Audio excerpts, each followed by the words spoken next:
Barely blocked a Trump administration freeze on federal grants and loans, leaving many organizations that rely on this funding uncertain about what comes next. Well, the decision has caused confusion among groups nationwide and here in El Paso, where losing federal aid could have a significant impact. For more on this, we're bringing in Harrison Parker, who's downtown after speaking with community leaders about how they're handling the uncertainty. Harrison, what can you tell us? Well, that's right, Vanya. Today I spoke with the head of a homeless shelter network, as well as several elected officials. They walked us through their reaction to President Trump's order last night and their fears on what it could mean for their budget moving forward today. That covers our full staff within the women's shelter, the men's shelter, as well as the kitchen. And at this point, the concern is whether or not those funds are still valid.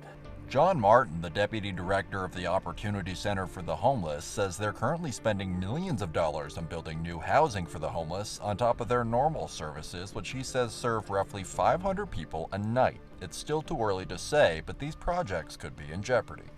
Do we need to have discussions about shutting down shelters? Do we need to have discussions with regard to reducing staff? This may take a considerable amount of time to resolve itself. Democratic Congresswoman Veronica Escobar holding a news conference alongside El Paso County Judge Ricardo Samaniego and El Paso Mayor Renard Johnson, all of whom oppose the president's order. Federal dollars impact every single person in the United States of America, in every community, in every neighborhood, regardless of who you are, where you live. Federal dollars touch your lives. They say operating without these grants would be hard. I can tell you that if this order was to be left in place, it could have affected our airport services, it could have affected our public transportation, which is Sun Metro.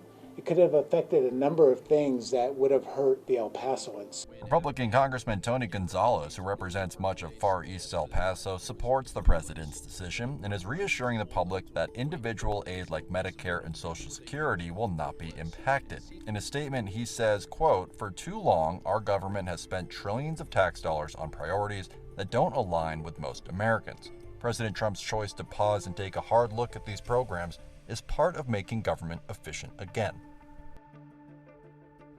So Harrison, talk to us about what comes next.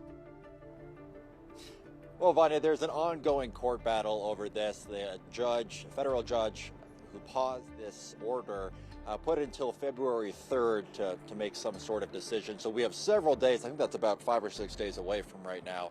So several days of uncertainty as both the congressional delegation and local leaders try to get a little more detail from the Trump administration if this order is allowed to proceed in some form. Thank you, Harrison, and we'll continue to keep you all up to date as things continue to develop.